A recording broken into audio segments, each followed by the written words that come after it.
سورة الأعلى مكية. بسم الله الرحمن الرحيم. سبح اسم ربك الأعلى الذي خلق فسوى والذي قدر فهدى والذي أخرج المرعى فجعله غثاء أحوى سنقرئك فلا تنسى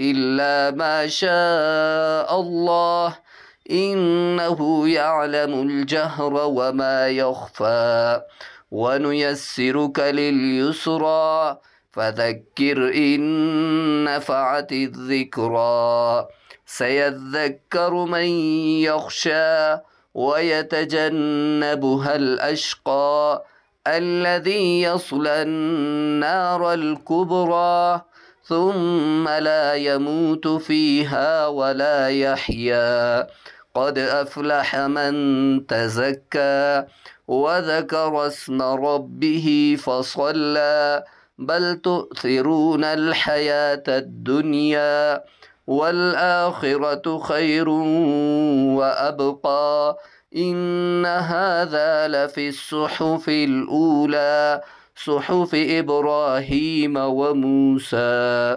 سورة الغاشية مكية. بسم الله الرحمن الرحيم.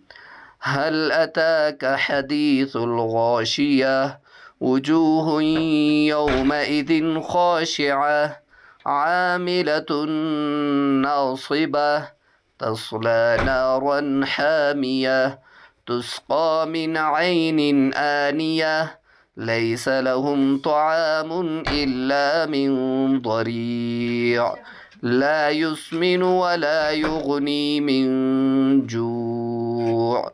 صدق الله العظيم. والسلام عليكم ورحمة الله وبركاته.